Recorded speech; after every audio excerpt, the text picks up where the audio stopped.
Mga mahal po naming mga taga-subaybay, kasama ko po ngayon ang kapatid na Mario Fernandez, isang diakono dito po sa lokal ng Nagkaisang Nayon, Distrito Eklesiastiko ng Quezon City at dati pong kaanib sa Iglesia Katolika, Apostolika, Romana at ilalahad niya po sa atin ngayon ang conversion niya sa loob ng Iglesia ni Cristo. Kung hindi ako nagkakamali ay 86 years old na kayo, Tay. Opo. Kailan po kayo pinanganak? January 19, 1939 po. January 19, 1939. Opo.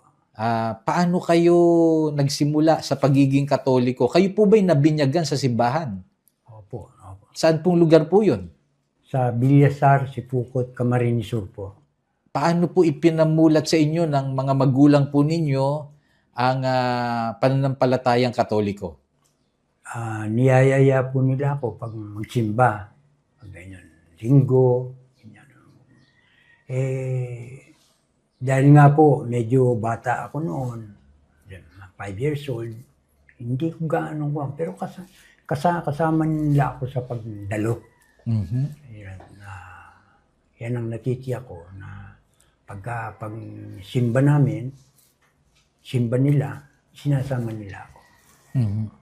At kailan naman po kayo nagkaroon ng muwang na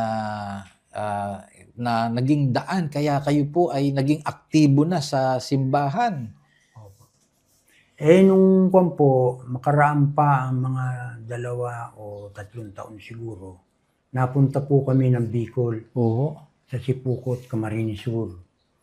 Kasi may bahay doon ang aking tiyuhin na namatay na. Pinuntahan ng asawa kami dito sa San Antonio, kinuha kami at doon kami pinatira. Mm-hmm. Sa lupa nila doon. Ay, ano pong nangyari? Ipinagpatuloy ko po ang aking pag-aaral doon. Doon ako nag-grade 1. So doon kayo lumaki? Opo, sa Bicol na. Mm-hmm. Sa Bicol, sa Sipukot. Maayos naman po. Ano po ang nakita niyong kasiglahan ng simbahan doon sa lugar na pinuntahan po ninyo? Palibasa, yung lugar na yun, yung Villasar, hindi pa rin maraming tao doon. Ay simbahan naman. Parang hindi ako interesado, parang basta hindi ako interesado pa kung ano ang gagawin, ganon. Basta doon sa bahay, yun, lumuluhod kami, tinuturuan ako ng kapatid namin panganay. Nagko-cross kami, nagdadasal kami doon. Hanggang sa parang nabuksan ang isipan ko sa Iglesia Katolika. O nung kayo po ay nagtatrabaho na kasama ni Kanugid, inimbitahan na po niya kayo na makapakinig po ng aral? Opo, sa Iglesia ni Cristo. Sa anong pagkakataon po? Sa pagsamba po ba? Sa pamamahayag po ba ng mga salita ng Diyos? Yun po, dun sa isang bahay, meron dong pamamahayag at ang tawag nila noon. Mm-hmm.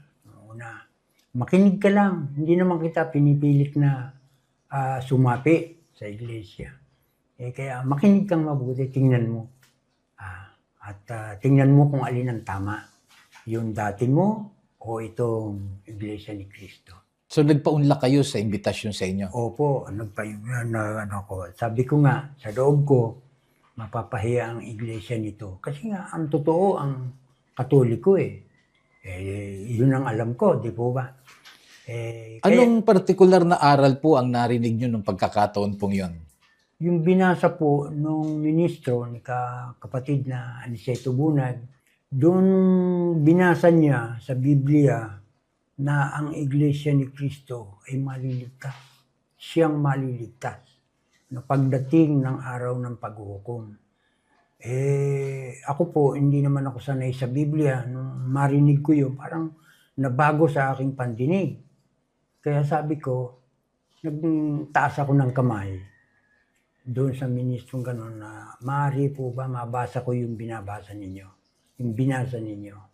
Kasi gusto ko po masiguro na talagang nakasulat doon yung gano'n ang maliligtas, yung Iglesia ni Cristo.